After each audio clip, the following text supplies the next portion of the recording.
Subscribe करिए हमारे channel target UP TET CTET को और बेल आइकन को दबाइए। हेलो दोस्तों, स्वागत है आप सभी का target UP TET CTET channel में। दोस्तों, हम पढ़ रहे थे आपके डीएलएड फर्स्ट सेमेस्टर के गणित विषय के पवन सीरीज के अति लघुत्तरीय प्रश्नों को, और हमने पहले पार्ट में 61 प्रश्नों तक पढ़ लिया था। अब हम आगे 62 नंबर प्रश्न से पढ़ेंगे, और अगर आपने पहला वीडियो नहीं देखा है तो उसका लिंक मैं डिस्क्रिप्शन में दे रहा हूं, वहां से आप देख सकते हैं। और इसी तरीके से हमने दोस्तों सभी विषय पढ़ा दिए हैं, तो सभी विषयों के प्लेलिस्ट की लिंक आपको नीचे डिस्क्रिप्शन में मिल जाएगी। और एक विषय के प्लेलिस्ट के लिंक पे अगर आप क्लिक करते हैं तो आपको उस विषय के सभी वीडियोस उस प्लेलिस्ट में देखने को मिल जाएंगे। आपको ऊपर यहाँ पे भी प्लेलिस्ट देखने को मिल जाएंगी आई बटन पे। अब देखते हैं, देखिए 62 नंबर क्वेश्चन है। एक परीक्षा में 75% बच्चे उत्तीर्ण हुए। यदि परीक्षा में 1500 बच्चे बैठे हों तो कुल कितने बच्चे उत्तीर्ण हुए। अब देखिए दिया है 75% यहाँ पे उत्तीर्ण हुए हैं और कुल संख्या दी हुई है बच्चों की 1500। तो अब हमें निकालना है कि 1500 का 75% कितना होगा, वही कुल उत्तीर्ण हुए बच्चों की संख्या हमें दे देगा। तो अब देखिए 1500 का हम 75% निकाल लेते हैं। तो 1500 का 75% जब हम लिखेंगे तो उसे कैसे लिखेंगे, 1500 गुणे 75 गुणे 1/100। तो ये हो जाएगा 1125 बच्चे, मतलब 1125 बच्चे उत्तीर्ण हुए हैं। अब देखिए 63 नंबर क्वेश्चन है। विवेक ने वार्षिक परीक्षा में 85% अंक प्राप्त किए। यदि पूर्णांक 500 हो तो विवेक को कितने अंक मिले। अब देखिए इसी के जैसा क्वेश्चन है, यहाँ पे बच्चे थे, यहाँ पे अंकों की बात हो रही है। तो यहाँ पे हमें 500 का 85% निकाल लेना है। 500 गुणे 85 गुणे 1/100, तो ये हो जाएगा 425 अंक मिले हैं विवेक को वार्षिक परीक्षा में, जब उसने 85% अंक प्राप्त किए हैं। अब आगे चलते हैं, देखते हैं 64 नंबर प्रश्न है। मार्च में डीजल का मूल्य 35 रुपए प्रति लीटर था। अब मई में उसका मूल्य बढ़कर 42 रुपए प्रति लीटर हो गया। डीजल के मूल्य में कितने प्रतिशत की वृद्धि हुई। देखिए बढ़ने के बाद का दाम दिया हुआ है और उसके पहले का दाम दिया हुआ है, और हमसे पूछ रहा है कितने प्रतिशत की वृद्धि हुई है। सबसे पहले हम लोग निकाल लेते हैं कि रुपए के रूप में कितनी वृद्धि हुई है। तो रुपए के रूप में 42 माइनस 35 कर देंगे, बाद के दाम में से पहले का दाम घटा लेंगे तो हमें मिल जाएगा कि 7 रुपए प्रति लीटर की वृद्धि हुई है। अब इस वृद्धि को हमें प्रतिशत में दिखाना कि कितने प्रतिशत वृद्धि हुई है। तो देखिए यहाँ पे फार्मूला हम लोग लगा लेंगे। मूल्य में कितने प्रतिशत वृद्धि हुई है ये निकालने के लिए लिखेंगे मूल्य में वृद्धि बटे जो पहले मूल्य था गुणे 100। अब देखिए मूल्य में वृद्धि हुई है 7 रुपए की, और बटे जो पहले मूल्य था वो 35 था, गुणे 100 कर लेंगे तो यह हमें मिल जाएगा 20% की वृद्धि हुई है। अब चलिए अगला प्रश्न देखते हैं। 65 नंबर है। 750 में 4% का मान ज्ञात कीजिए। तो हमें यहाँ पे 750 का 4% निकाल लेना है। तो ये हो जाएगा 750 गुणे 4/100, तो ये आ जाएगा 30 रुपए। अब देखिए 66 है। किसी राशि का एक निश्चित प्रतिशत कैसे निकालेंगे। तो अब देखिए मान लेते हैं हमारे पास कोई राशि है x और उसका हमें a% निकालना है। तो वह हम कैसे निकाल सकते हैं। तो हम कर देंगे x गुणे a और बटे 100। अब देखिए हम लोग एक एग्जाम्पल से समझ लेते हैं। यहाँ पे मान लेते हैं x जो राशि है वह 20 है, और हमें मान लेते हैं 20 का 10% निकालना है। तो x का 10% निकालना है तो x यानी कि 20 गुणे 10 कर देंगे और बटे में 100। देखिए शून्य से शून्य कटेगा और ये हो जाएगा 2। तो 20 का 10% हमें मिल गया 2। आप लोग वैसे भी जानते होंगे कि 20 का 10% 2 होता है। अब चलिए अगला प्रश्न देखते हैं दोस्तों। अगला प्रश्न है 10.97 तथा 12.12 को जोड़ें। तो हमें कुछ नहीं करना है, सिंपली दशमलव का जो जोड़ होता है वही कर देना है। अब देखिए इसे ऐसे लिख लीजिएगा आप लोग और जोड़ दीजिएगा। अब अगला प्रश्न है 68 number. 3x² - 4xy + 2xy - 6xz में सजातीय पद कौन कौन है। तो सजातीय पद मैंने आपको दोस्तों पहले ही बताया था कि वे पद होते हैं जिनको हम आपस में जोड़ घटा सकते हैं।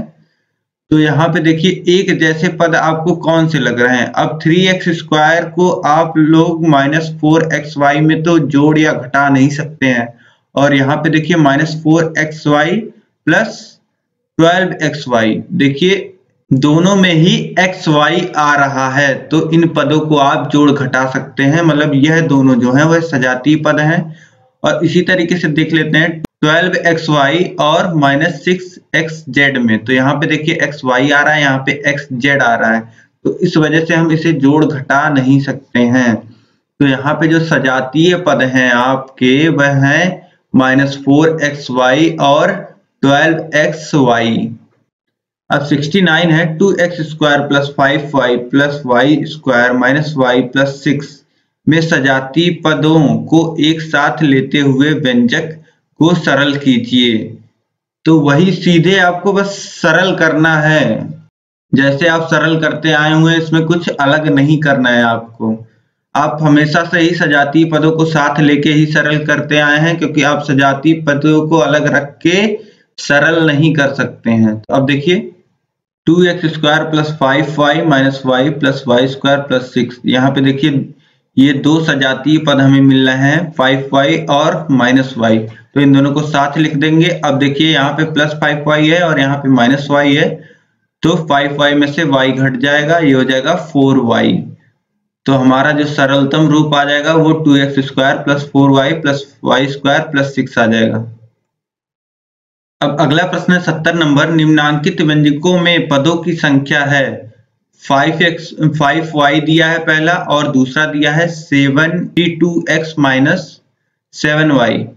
तो अब देखिए पहले में यहाँ पे एक ही पद है, केवल 5y है, और दूसरे में यहाँ पे 72x - 7y है, तो यहाँ पे दो पद हैं, तो आप दो पद लिख देंगे।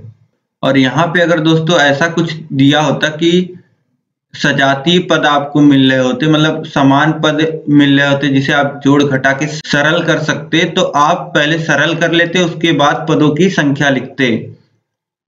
जैसे यहाँ पे आपको पिछले प्रश्न में दिया था ये, यहाँ पे आप सीधे पदों की संख्या 5 मत लिख दीजिएगा, यहाँ पे आप पहले सजातीय पदों को आपस में सरल कर लीजिएगा, उसके बाद संख्या को 4 लिखिएगा। अब 71 नंबर प्रश्न देखते हैं। व्यंजकों x - y और x + y को जोड़िए। तो सीधे सीधे x - y आपको लिख लेना है और प्लस x + y कर देना है, ये हो जाएगा 2x। अब 72 देखते हैं। 2x - 3y + z में से x + 2y - z को घटाइए। तो अब देखिए इसमें से इसको घटाना है, तो सबसे पहले हम इसको लिख लेते हैं 2x - 3y + z, और उसके बाद अब इस पद को हमें घटा लेना है। तो अब हम लोग इसको नीचे लिख लेते हैं x + 2y - z। देखिए यहाँ पे समझ लीजिए आप, यहाँ पे जब हम घटाते हैं तो माइनस चिन्ह लग जाते हैं हर जगह। अब देखिए माइनस चिन्ह किस तरीके से लगते हैं। अब यहाँ पे जो नीचे वाला समीकरण है इसमें आप देखिए यहाँ पे जब प्लस का चिन्ह होता है तो यहाँ पे माइनस का चिन्ह लगता है। फिर इसी तरीके से यहाँ पे देखिए प्लस का चिन्ह है तो यहाँ पे माइनस लगेगा, और फिर यहाँ पे देखिए माइनस का चिन्ह है, तो जो माइनस का चिन्ह लगता है तो माइनस माइनस का गुणा होके यह प्लस हो जाता है। तो आपको सिंपली क्या करना है, जहां प्लस है वहां माइनस का चिन्ह, और जहां माइनस है वहां पर प्लस का चिन्ह लगेगा। अब देखिए अब आपको घटा लेना है। अब 2x में से x जाएगा तो यहाँ पे x बचेगा, और यहाँ पे -3y में से -2y जाएगा तो यहाँ पे -5y। देखिए -3y और फिर उसमें से घट रहा है -2y, तो -3y और -2y जब आप करेंगे तो ये हो जाएगा -5y, और यहाँ पे देखिए +z, और फिर नीचे यहाँ पे भी +z, तो ये हो जाएगा +2z। तो घटाने पे जो हमें मिल जाएगा यह मिल जाएगा x - 5y + 2z। अब अगला प्रश्न देखते हैं हम लोग। 73 है। x × y - z + y × z - x + z × x - y को सरल कीजिए। तो अब देखिए जितने ब्रैकेट्स हैं उन्हें हमें खोल लेना है, और यहाँ पे x का मल्टीप्लाई अंदर होगा, यहाँ पे y का मल्टीप्लाई अंदर होगा, यहाँ पे z का मल्टीप्लाई अंदर होगा, तो ये हो जाएगा xy, और ये हो जाएगा -xz + y × z yz, फिर -yx, फिर +zx - zy। अब यहाँ पर देखिए आप xy है और यहाँ पे -xy है, तो ये दोनों आपस में कैंसिल हो जाएंगे। अब इसी तरीके से देखिए यहाँ पे -xz है और यहाँ पे यहाँ पर देखिए प्रिंटिंग मिस्टेक है। यहाँ पे देखिए ZX लिखा था, यहाँ पे XZ कर लीजिए आप, या ZX ही लिख सकते हैं। यहाँ पे इसने थोड़ी प्रिंटिंग मिस्टेक कर दी है। तो यहाँ पे आप समझिए ये जो ZX है और ये जो XZ है वो आपस में कट जाएंगे, और यहाँ पर देखिए YZ है प्लस YZ और यहाँ पे माइनस YZ है, तो ये आपस में 0 हो जाएंगे। तो सभी आपस में कट गए हैं, तो यहाँ पे हमें 0 मिल जाएगा सरल करने पे। अब चलिए अगला प्रश्न देखते हैं हम। 74 है, संख्या 4 के सभी अपवर्त लिखिए जो 35 से कम हो। तो अपवर्त क्या होते हैं? किसी संख्या को हम प्राकृतिक संख्या से गुणा करते हैं तो जो संख्याएं हमें प्राप्त होती हैं उसे हम उस संख्या का अपवर्त कहते हैं। तो अब 4 का अपवर्त हम निकालेंगे तो उसमें प्राकृतिक संख्याओं का गुणा करेंगे, और यहाँ पे हमें बोल रहा है कि वे अपवर्त लिखने हैं जो 35 से कम हो। तो हम प्राकृतिक संख्या का गुणा करते चलेंगे, मतलब 1 2 3 4 का 4 से गुणा करते चलेंगे और वहां तक गुणा करेंगे जहां तक हमें 35 से कम नंबर प्राप्त हो। तो देखिए 4 में 1 का गुणा होगा तो 4, 4 में 2 का गुणा होगा तो 8, इसी तरह 3 का तो 12, 4 का फिर 16, फिर 5 का 20 और हम 32 तक लिखेंगे। अब इसी तरीके से देखिए 75, 96 किन किन संख्याओं का अपवर्त्य है। अब यहाँ पर पूछ रहा है 96 किन किन संख्याओं का अपवर्त्य है, तो मतलब हम किन किन संख्याओं में प्राकृतिक संख्या का गुणा कर दें तो हमें 96 मिल सकता है, यह हमसे पूछा जा रहा है। तो हम किन किन संख्याओं में प्राकृतिक संख्या का गुणा करके 96 प्राप्त कर सकते हैं, जिनसे 96 पूरी तरीके से कट जाता होगा। अब देखिए 2 में अगर हम लोग 48 का गुणा कर देते हैं, 48 भी तो एक प्राकृतिक संख्या है, तो हमें 96 मिल जाएगा। इसी तरीके से 3 और 4 में भी हम अगर गुणा करते हैं प्राकृतिक संख्या का तो हमें 96 मिल सकता है। तो जो है 96 हमारा 2 3 4 6 12 इसी तरीके से 96 तक का अपवर्त्य है। अब देखिए 76 है, 36 के अपवर्तक ज्ञात कीजिए। अपवर्तक मतलब कि जिन जिन संख्याओं से 36 कट जाता है पूरी तरह। तो 36 किन किन संख्याओं से कट जाता है? 1 2 3 4 6 9 12 18 और 36 खुद से। तो अब देखिए 77 है, 45 60 75 में समापवर्तक ज्ञात कीजिए। समापवर्तक ज्ञात करने के लिए दोस्तों सबसे पहले आप 45 के अपवर्तक लिख लीजिए, फिर 60 के अपवर्तक लिख लीजिए और 75 के अपवर्तक लिख लीजिए। अब इन तीनों के अपवर्तक में आपको जो अपवर्तक कॉमन मिलते हैं उन्हें हम लोग समापवर्तक कहते हैं। तो आप लोग जो कॉमन मिलते हैं उनको आप समापवर्तक लिख सकते हैं। अब देखिए यहाँ पे हम लोग दोस्तों 45 60 और 75 के अपवर्तक लिख लेंगे और इनमें हमें कॉमन मिल जाएंगे 5 और 15। देखिए यहाँ पे 5 15 हमें दिख रहे हैं और यहाँ पे 5 15 दिख रहा है और यहाँ पे भी 5 15 दिख रहा है। तो 5 और 15 क्या हो जाएगा? समापवर्तक हो जाएगा 45 60 और 75 के। अब चलिए अगला प्रश्न देखते हैं हम लोग। 78 है, 496 के सभी अपवर्तकों को लिखिए। तो 496 के सभी अपवर्तकों को आप लिख सकते हैं बहुत आसानी से। 1 2 4 8 16 31 62 124 248 और 496। अब इसी तरीके से देखिए संख्या 6 के सभी अपवर्त ज्ञात कीजिए जो 50 से कम हो। तो अपवर्त ज्ञात करने के लिए प्राकृतिक संख्या से गुणा और वहां रुक जाना है, 50 से पहले पहले रुक जाना है। जो संख्या 50 से बड़ी हो जाएगी उसे नहीं लेंगे, उससे पहले ही 48 तक हम जाएंगे। अब देखिए 80 है, निम्नलिखित संख्याओं के प्रथम 4 अपवर्त लिखिए। तो यहाँ पे देखिए संख्याएं हैं 7 14 19 और 37। इन्हीं के अपवर्तियों को हमें लिखना है। तो 7 के प्रथम 4 अपवर्तियों को हमें लिखना है। तो 7 में प्रथम 4 प्राकृतिक संख्याओं का गुणा करेंगे तो हमें देखिए क्या मिल जाएगा? 7 14 21 और 28। 28 तक ही लिखना है आपको।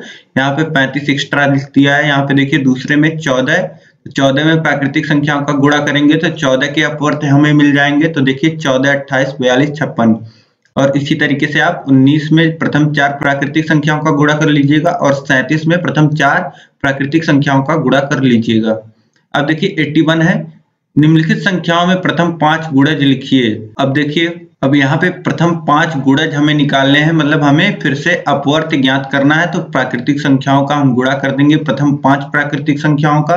तो 4 में गुणा करेंगे तो हमें मिल जाएगा 4, 8, 12, 16 और 20। और इसी तरीके से 8 में गुणा कर लेंगे प्रथम 5 प्राकृतिक संख्याओं का, तो हमें मिल जाएगा 8, 16, 24, 32 और 40। और इसी तरीके से हम 12 और 35 भी कर सकते हैं। अब चलिए अगला प्रश्न देखते हैं। अगला प्रश्न जैसे हमने पहले प्रश्न देखे थे कि यह हमें पद दिया हुआ है और इस पद में से हमें यह घटाना है। तो अब पहले इस पद को हम लिख लेते हैं, फिर इस पद को लिख लेते हैं। अब चिन्ह हम लगा देते हैं घटाने का। अब देखिए यहाँ प्लस है तो यहाँ माइनस, फिर यहाँ प्लस है फिर माइनस, देखिए फिर प्लस है फिर माइनस। अब 4x स्क्वायर में से 2x स्क्वायर घटाना है तो 2x स्क्वायर मिल जाएगा, और 7x में से -6x घटाना है तो ये हो जाएगा x, और यहाँ पे 12 में से 5 माइनस होगा तो 7 हो जाएगा। तो ये हमें मिल जाएगा इसमें से घटाने के बाद ये। अब देखिए अगला प्रश्न है 7x square plus 2x plus 5 तथा x square plus 2x plus 7 को जोड़िए। तो यहाँ पे हमें जोड़ना है, तो यहाँ पे कोई भी चिन्ह को लेके आपको परेशान होने की जरूरत नहीं है, आपको सीधे सीधे जोड़ लेना है। तो 7x स्क्वायर में से x स्क्वायर जुड़ेगा तो ये हो जाएगा 8x स्क्वायर, और 2x में 2x जुड़ेगा तो ये हो जाएगा 4x, और 5 में 7 जुड़ेगा तो ये हो जाएगा 12। अब अगला प्रश्न है 84, प्रश्नवाचक चिन्ह के स्थान पर संख्या होगी। तो यहाँ पे देखिए 2 हमें दिए हुए हैं, इन्हें सरल करना है। अब देखिए 18 - 3 और यहाँ पे बीच में प्लस का चिन्ह है, फिर 9 × 2 और -6 और इक्वल टू कितना होगा यह हमसे पूछ रहा है। तो यहाँ पे देखिए कुछ नहीं, सीधे ब्रैकेट सॉल्व कर लीजिए। यहाँ 15 प्लस यहाँ 18 फिर -6, तो ये हो जाएगा 15 + 18 - 6 = 27। और इसी तरीके से दूसरा जो दिया हुआ है हमें, उसमें भी पहले ब्रैकेट सॉल्व कर लेंगे। तो 28 + 4 होगा 32, फिर -10 में 5 का गुणा होगा 50, फिर प्लस और 4 में 2 से भाग जाएगा तो 2, ये बराबर हो जाएगा -16 के। अब अगला प्रश्न है 85 नंबर, सीधी रेखा किसे कहते हैं। तो 2 बिंदुओं के बीच सबसे छोटी दूरी सरल रेखा कहलाती है। अब कोई भी 2 पॉइंट अगर आप लेते हैं और इसके बीच जो सबसे छोटी दूरी होगी, उसे जो रेखा मिला रही होगी, उसे हम सरल रेखा कहते हैं। अब 86 है, वक्र रेखा किसे कहते हैं। तो जो रेखा सीधी ना होकर टेढ़ी मेढ़ी हो, उसे हम वक्र रेखा कहते हैं। ये भी कोई 2 पॉइंट इसी तरीके से ले लीजिए आप, और आप किसी भी तरीके से जा सकते हैं, कैसे भी। तो यह जो रेखा होगी इसे हम वक्र रेखा कहेंगे। 87 है, पटरी तथा प्रकार की सहायता से 60 अंश का कोण बनाइए। तो यह मैंने आपको दोस्तों राजन सीरीज वाले में बताया है, एक बार मैं आपको फिर से तेजी से बता देता हूं। देखिए यहाँ पे आपको हिंदी वाले जो नाम हैं बिंदुओं के, वह अगर परेशान कर रहे हैं तो सबसे पहले आप लोग क्या कीजिए, यहाँ पे आप लोग नामकरण अपने हिसाब से कर लीजिए। A पॉइंट, फिर B पॉइंट, फिर ये हो गया आपका C पॉइंट, और ये हो गया D पॉइंट माँ, और ये हो गया E पॉइंट। अब सबसे पहले आपको क्या करना है, सबसे पहले आपको एक AB लाइन खींच लेना है। ठीक, AB लाइन खींचने के बाद आपको क्या करना है, आपको A को केंद्र मान करके प्रकार में आप कोई भी दूरी ले लीजिएगा, और उसके बाद जब आप कोई चाप लगा दीजिएगा। चाप जब आप लगाएंगे तो वह AB रेखा को जहां पे काटता है उस पॉइंट को आप C नाम दे दीजिएगा। अब C नाम आपने दे दिया। अब जितनी दूरी आपने प्रकार में ली थी, फिर वही दूरी लेकर के और C को केंद्र बिंदु मान करके आप एक चाप लगाइएगा। यह चाप पहले चाप को जहां काटता है उसे आप D पॉइंट नाम दे दीजिएगा, और AD को आप मिलाते हुए E पॉइंट तक बढ़ा दीजिएगा। तो EAB जो हमें एंगल मिल जाएगा वह 60 डिग्री का मिलेगा। अब इसी को आपको स्टेप्स में लिख लेना है। जब आप स्टेप्स में इसे लिख देंगे तो यही आपका उत्तर हो जाएगा। ठीक है, और यह मैंने आपको करके और अच्छे से भी एक्सप्लेन किया है, आपको राजन वाली सीरीज में देखने को मिल जाएगा। और 90 अंश का भी हमने कोड बनाया हुआ है पहले, यह भी आपको देखने को मिल जाएगा। आपको प्लेलिस्ट का लिंक नीचे डिस्क्रिप्शन में दिया हुआ है दोस्तों, वहां पे आप क्लिक करेंगे तो आपको मैथ वाले प्लेलिस्ट पे अगर आप क्लिक करते हैं तो मैथ की जो प्लेलिस्ट है उसमें मैथ की सभी वीडियोस देखने को मिल जाएंगी। पहले राजन सीरीज के बहुविकल्पीय प्रश्न, फिर पवन सीरीज के बहुविकल्पीय प्रश्न, फिर राजन सीरीज के अतिलघुत्तरीय प्रश्न, फिर पवन सीरीज के अति लघुत्तरीय प्रश्न, फिर राजन सीरीज के लघुत्तरीय प्रश्न और फिर पुराने वर्षों के सॉल्व पेपर। इस तरीके से आपको सभी देखने को मिल जाएंगे। और जो भी आपको टॉपिक नहीं समझ में आता है, जहां भी दिक्कत होती है, आप कमेंट के माध्यम से बता सकते हैं। उस पर मैं अलग वीडियो बना दूंगा और फिर उसे प्लेलिस्ट में ही डाल दूंगा, जिससे आपको खोजने में दिक्कत ना हो। तो जिस प्रकार की भी दिक्कत आती है आपको, वो है कमेंट में आप मुझे बताइए, वह उसका सलूशन मैं आपको दूंगा। अब देखिए 89 है, आयत किसे कहते हैं? तो उस समकोण चतुर्भुज को जिसकी आमने सामने की भुजाओं का माप एक समान होता है तथा उसके चारों कोण 90 अंश के होते हैं, उस आकृति को हम आयत कहते हैं। अब इसी तरीके से 90 में पूछ रहा है वर्ग क्या है बताइए। तो किसी चतुर्भुज जिसकी चारों भुजाओं का माप एक समान होता है तथा चारों कोण 90 अंश के होते हैं, वह चतुर्भुज वर्ग कहलाता है। अब 91 है, संगामी रेखाएं का अर्थ बताइए। संगामी मतलब कॉन्करेंट लाइंस, तो एक ही तल में स्थित वे रेखाएं जो एक ही बिंदु पर प्रक्षेपित हों, वह संगामी रेखाएं कहलाती हैं। यदि एक ऐसा बिंदु हो जो उन सभी रेखाओं पर हो, उसे इस सर्वनिष्ठ बिंदु को संगामी बिंदु यानी कि कनकरेंट पॉइंट कहते हैं। अब यहाँ पे संगामी एक हम लोग बना भी लेते हैं। देखिए ये दो रेखाएं होगी, मान लेते हैं ए बी, और ये हो गया सी डी, और एक और हम लोग ले लेते हैं रेखा ई एफ, और इसे हम लोग पॉइंट नाम दे देते हैं एच।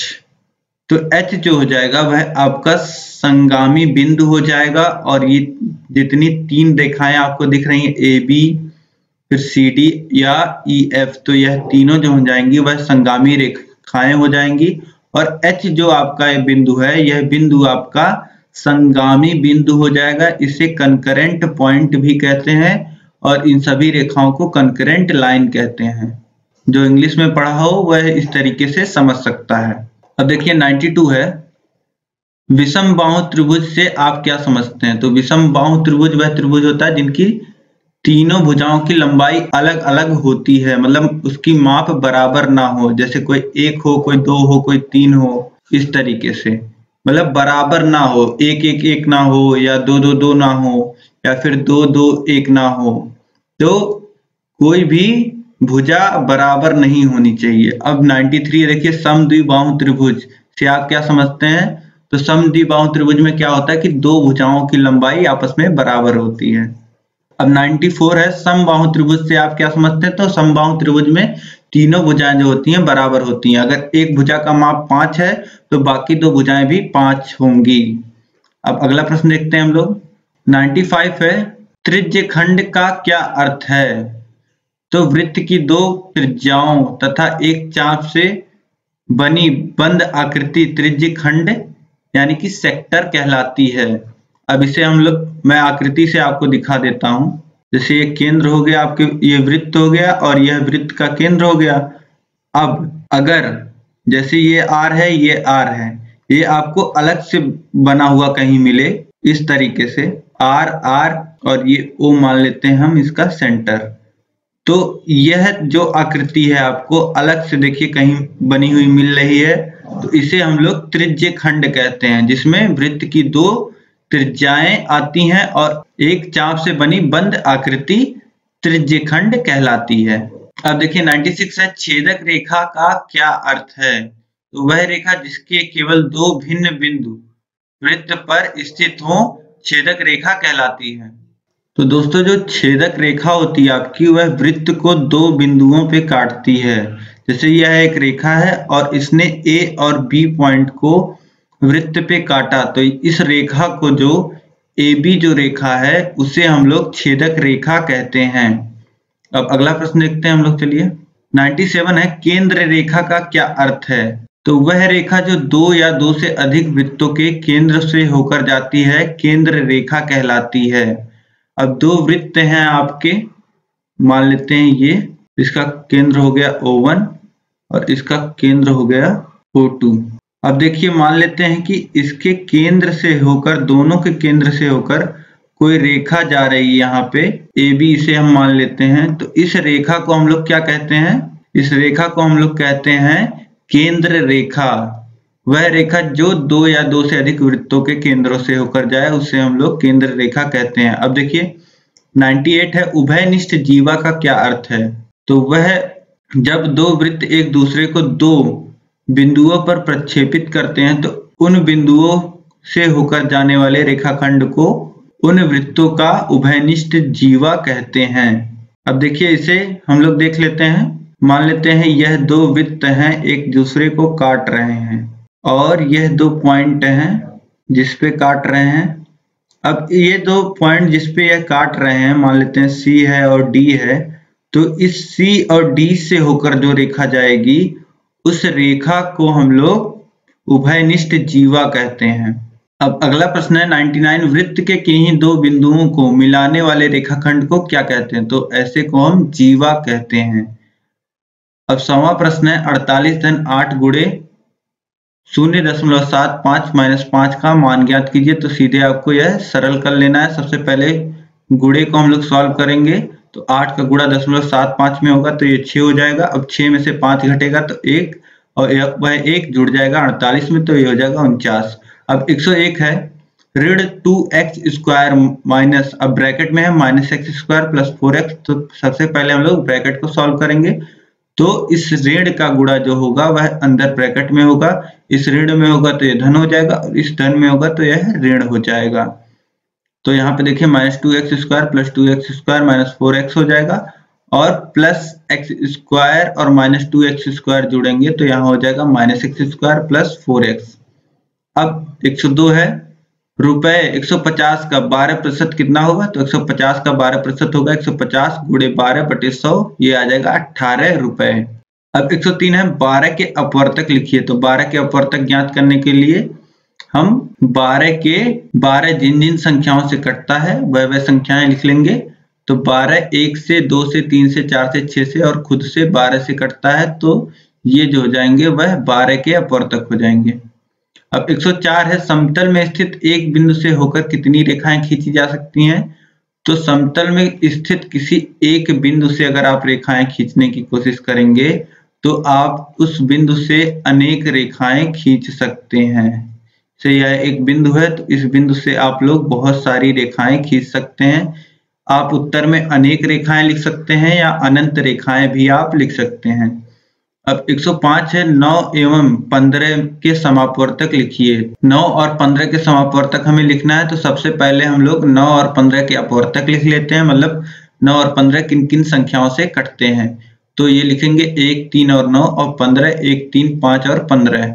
तो अब देखिए दोनों में जो संख्याएं उपस्थित होंगी उसे हम समापवर्त कहते हैं। तो 9 में देखिए 1 3 मिल जाएगा आपको और 15 में भी 1 3 मिल जाएगा। तो 1 3 क्या होगा 9 और 15 के समापवर्तक हो जाएंगे। अब 106 है ब्रैकेट में -8 इंटू ब्रैकेट में +75 इंटू 0। तो अब देखिए कितना भी बड़ा कुछ भी लिख दे और लास्ट में इंटू 0 लगा दे और देखिए यहाँ पे सभी जो ब्रैकेट लगने के बाद भी मल्टीप्लाई का साइन है, कहीं प्लस का साइन नहीं है, तो इसका पूरे का मान 0 हो जाएगा। और यहाँ पे अगर कहीं पे प्लस का चिन्ह आ जाता तो ये जो प्लस के इधर वाला पद था यह केवल 0 होता और यहाँ पे आपका -8 बच जाता। लेकिन अब यहाँ पे देखिए मल्टीप्लाई का चिन्ह है हर जगह, तो ये पूरा पद ही जब 0 से गुणा होगा तो सभी का मान 0 हो जाएगा। तो 106 का उत्तर 0। अब अगला प्रश्न देखते हैं हम लोग। 107 है x + y + z और दूसरे ब्रैकेट में है x - y + z। अब इसको ब्रैकेट को आप लोग को ओपन कर लेना है और इस ऋण का गुणा अंदर हो जाएगा। इसे सरल करेंगे तो आपको 2x मिल जाएगा। अब 108 है 240 लीटर का 10%। तो 240 का 10% कैसे निकालेंगे? 240 गुणे 10/100 तो यह आ जाएगा 24 लीटर। अब 109 है एक बगीचे की लंबाई 115 मीटर, चौड़ाई 45 मीटर, तो बागीचे के चारों ओर घेरने के लिए कितने मीटर तार की आवश्यकता होगी? तो यह आवश्यकता आपने पहले भी ऐसे प्रश्न देखे हैं। तो जो परिमाप आता है आयत का, यह बगीचा जो होगा वह आयत के रूप में होगा। अब आयत का जो परिमाप होता है उतना ही तार आपको घेरने के लिए आवश्यकता होगा। अब आयत का परिमाप क्या होता है? 2 गुणे लंबाई धन चौड़ाई। तो वही सूत्र यहाँ पे लगाया है, 2 गुणे लंबाई धन चौड़ाई। लंबाई आपको पता है, चौड़ाई आपको पता है, रख लेना है। 320 मीटर उत्तर आपको मिल जाना है। अब 110 है 13 ऋण ब्रैकेट में 8 गुणे 2 धन 3, तो 13 ऋण, सबसे पहले ब्रैकेट सॉल्व कर लेते हैं, तो ये 8 में 2 का गुणा 16 हो जाएगा। अब यहाँ आ जाएगा 13 माइनस 16 धन 3। अब देखिए 13 में 3 जुड़ जाएगा 16 और माइनस 16, तो ये आ जाएगा 0। अब 111 है, 8 के प्रथम 5 अपवर्त्य लिखिए, तो 8 के प्रथम 5 अपवर्त्य लिखने हैं तो प्राकृतिक संख्या का गुणा कर दीजिए 5 तक, तो 1 2 3 4 5 में गुणा कर लीजिएगा 8 का और लिख लीजिएगा, ये आ जाएगा 8 16 24 32 और 40। 112 है, 3abc minus 2ab square minus 5abc plus 3ab square को सरल करना है आपको, तो इसे सरल कर लीजिएगा। जो सजातीय पद होंगे वह आपस में सॉल्व हो जाएंगे और आपको मिल जाएगा ab स्क्वायर माइनस 3abc। अब 113 है, तल पर स्थित किन्हीं दो बिंदुओं से होकर जाने वाली कितनी रेखाएं खींची जा सकती हैं, तो केवल एक रेखा खींची जा सकती है ऐसी, यहाँ पर आप देख सकते हैं। और कोई भी रेखा आप AB पॉइंट को अगर आपने मिला दिया तो और कोई भी रेखा आप नहीं खींच पाएंगे जो इन दोनों बिंदुओं से जाए। एक बिंदु से तो जाती हुई आप खींच लेंगे, लेकिन दोनों बिंदुओं से जाती हुई नहीं खींच पाएंगे। अब 114 है, किसी वृत्त के व्यास एवं त्रिज्या के संबंध को लिखिए, तो व्यास जो होता है वह त्रिज्या का 2 गुना होता है, तो आप इसे सूत्र के फॉर्म में लिख सकते हैं, व्यास बराबर 2 गुणे त्रिज्या। अब 115 है, 350 का 10% कितना होगा, तो यह भी आप निकाल सकते हैं। 116 है, 15 के अभाज्य गुणनखंड लिखिए, तो 15 के अभाज्य गुणनखंड मतलब ऐसे आपको गुणनखंड लिखने हैं जो फिर डिवाइड ना हो, फर्दर डिवाइड ना हो, तो 1 3 और 5 फिर दोबारा किन्हीं संख्याओं से नहीं कटते, मतलब अभाज्य संख्याओं को आपको गुणनखंड के रूप में लिखना है, तो वही होता है अभाज्य गुणनखंड। तो आप 15 को यहाँ लिख सकते हैं 1 गुणे 3 गुणे 5, और यहाँ पे देखिए आप यह भी लिख सकते थे 1 गुणे 15 का गुणनखंड, लेकिन यहाँ पे 15 एक भाज्य संख्या हो जाती, तो आप ऐसा नहीं लिख सकते हैं अभाज्य गुणनखंड के उत्तर में। तो अभाज्य गुणनखंड अगर पूछ रहा है तो यहाँ पे आपको 1 गुणे 3 गुणे 15 ही लिखना होगा। अब 117 है, x माइनस वाई में क्या जोड़ें कि योगफल 2x प्लस वाई हो जाए, तो अब हम लोग मान लेते हैं कि x माइनस वाई में m हम जोड़ते हैं तो हमें यह प्राप्त होता है, तो यही हम लोग लिख लेंगे कि x माइनस वाई में हमने m जोड़ा जो बराबर है 2x प्लस वाई को, तो यहाँ से हमें m की वैल्यू मिल जाएगी। अब देखिए 118 है, यदि किसी चतुर्भुज की चारों भुजाएं बराबर हों तथा प्रत्येक कोण 90 अंश का हो तो ऐसे चतुर्भुज को क्या कहते हैं, तो ऐसे चतुर्भुज को हम वर्ग कहते हैं। 119 है, दो संख्याओं का मासा 16 तथा उनका गुणनफल 6400 है, तो उनका लासा ज्ञात कीजिए। अब देखिए मैंने आपको सूत्र बता रखा है, मासा गुणे लासा, दोनों संख्याओं का मासा गुणे लासा जो होता है वह दोनों संख्याओं के गुणनफल के बराबर होता है। तो मासा हमें दिया हुआ है और दोनों संख्याओं का गुणनफल हमें दिया हुआ है, तो लासा हम निकाल लेंगे, लासा में 400 मिल जाएगा। अब 120 है, 3 अंकों की सबसे बड़ी संख्या की उत्तरवर्ती संख्या लिखिए, तो 3 अंकों की सबसे बड़ी संख्या हमें लिखनी है, तो हम लोग 9 3 बार लिख लेंगे और उत्तरवर्ती संख्या लिखने के लिए हम 1 जोड़ लेते हैं, तो 999 में हम 1 जोड़ लेंगे तो हमें 1000 मिल जाएगा। अब 121 है, 0.085 को प्रतिशत में लिखिए। अब प्रतिशत में किसी भी संख्या को अगर हमें बदलना होता है तो उसमें हम 100 का गुणा कर देते हैं, जब 100 का गुणा कर देंगे तो 0.2 अंक दाहिने तरफ खिसक जाएगा, तो ये हो जाएगा 8.5%। अब 122 है, 3 अंकों की सबसे छोटी प्राकृतिक संख्या लिखिए, तो ये संख्या लिखने के लिए हम लोग 1 लिख देंगे और उसके आगे 2 शून्य लिख देंगे, तो ये हो जाएगी हमारी 3 अंकों की प्राकृतिक संख्या 100। अब 123 है, 35 सेंटीमीटर व्यास वाले वृत्त का परिमाप ज्ञात कीजिए, तो वृत्त का परिमाप होता है 2 पाई r। तो अब इस देखिए 2 पाई r है, जिसमें 2r जो होता है इसे हम लोग ऐसे भी लिख सकते हैं 2r पाई, और 2r की वैल्यू हमें दी हुई है 35, और इसी को हम लोग लिख लेंगे 35 गुणे पाई की वैल्यू 22/7। वो देखिए 7 5 35 होता है और 5 का गुणा 22 में हो जाएगा, तो उत्तर आ जाएगा 110 सेंटीमीटर। तो 110 सेंटीमीटर हमारा उत्तर हो जाएगा। अब 124 है, 24/7 को दशमलव संख्या में बदलिए, तो 24/7 को दशमलव संख्या में जब हम बदलेंगे तो 7 का भाग 24 में देंगे, तो पहले ये 3 बार जाएगा और उसके बाद हमें 3 मिलेगा तो 3 बच जाएगा, दशमलव लगाने के बाद वह 30 हो जाएगा। तो फिर 7 का जो 30 में जाएगा तो 4 बार जाएगा, फिर 28, फिर 2 बच जाएगा तो फिर 2 बार, और इसी तरीके से भाग देने पे हमें मिल जाएगा 3.428। दशमलव में बदलने का कहता है तो 3 अंक तक हम बदल के छोड़ देते हैं, 3 अंक तक पर्याप्त होता है। 125 है, किसी तल पर स्थित एक रेखा में कितने बिंदु हो सकते हैं? तो किसी भी तल में कोई भी रेखा स्थित है तो आपको उसमें अनेकों बिंदु मिल जाएंगे। आप जितने बिंदु खोजना चाहेंगे, तो किसी तल पर स्थित रेखा में असंख्य बिंदु होते हैं। अब 126 है, कौन सा अनुपात बड़ा है? देखिए 2:3 लिखा हुआ है, 5:8 लिखा हुआ है। तो अनुपात का मतलब सीधे सीधे बटा होता है, तो 2/3 कर लीजिएगा आप और 5/8 कर लीजिएगा। अब हर बराबर कर लीजिए चाहे आप, तो हर बराबर करेंगे तो यहाँ 8 का गुणा कर लीजिए ऊपर नीचे, और इसमें 3 का गुणा कर लीजिए ऊपर नीचे। तो 8 का गुणा करेंगे तो ये हो जाएगा 16/24 और ये हो जाएगा 15/24। अब सीधे साफ साफ आपको दिख गया कि यह इसका अंश बड़ा है, तो यह बड़ा अनुपात होगा। तो 2:3 जो होगा वह हमारा बड़ा अनुपात होगा। अब दोस्तों अंतिम प्रश्न पे चलने से पहले आपसे एक रिक्वेस्ट करता हूं कि आप इस वीडियो को लाइक कर दीजिए और इस वीडियो को अधिक से अधिक अपने दोस्तों में शेयर कर दीजिए, ताकि दोस्तों हमारी मेहनत सफल हो। बहुत मेहनत लगती है वीडियो बनाने में, तो प्लीज आप इस वीडियो को अपने दोस्तों में, जितने भी आपके ग्रुप हैं, अधिक से अधिक शेयर कर दीजिए, ताकि सभी लोग आसान भाषा में ऐसे ही पढ़ पाएं और अपने परीक्षा की तैयारी अच्छे ढंग से कर पाएं। और दोस्तों आपने चैनल को सब्सक्राइब नहीं किया हुआ है तो चैनल को सब्सक्राइब कर लीजिए, और उसके बगल में बेल आइकन आपको दिख रहा होगा जो घंटी का निशान है, उससे दबा करके ऑल पे कर लीजिए, ताकि सभी नोटिफिकेशंस आपको टाइम पे मिल जाएं। और कोई भी दिक्कत आ रही है आपको तो आप नीचे कमेंट में मुझे बताइए, और कोई भी जो भी आपका सवाल सुझाव हो वह आप कमेंट में बताइए। आप इससे अलग कुछ पढ़ना चाहते हैं तो कमेंट में बताइए, आप कमेंट जरूर कीजिए। अब देखिए अंतिम प्रश्न हम लोग देख लेते हैं। 127 से, एक दुकानदार के पास 60 कप थे, 40 कप बिक गए हैं, तो कुल कितने प्रतिशत कप बिक गए हैं?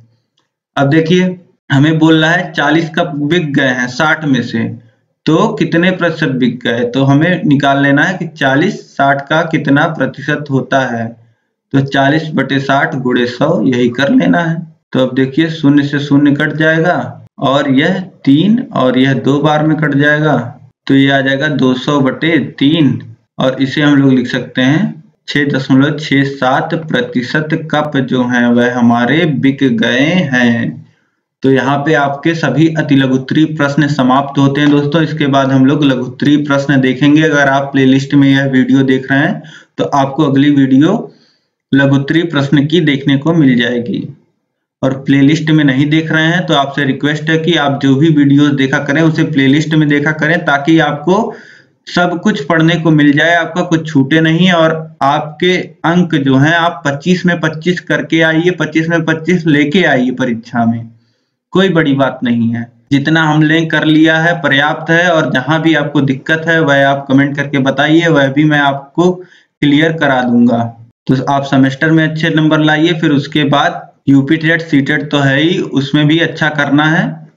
तो सबसे पहले आप लोग शुरू से ही अच्छा करते चलिए, और इस वीडियो को लाइक, शेयर और कमेंट कर लीजिए। और चैनल को सब्सक्राइब नहीं किया हुआ है तो सब्सक्राइब कर लीजिए। यह वीडियो देखने के लिए आपका बहुत बहुत धन्यवाद। जय हिंद।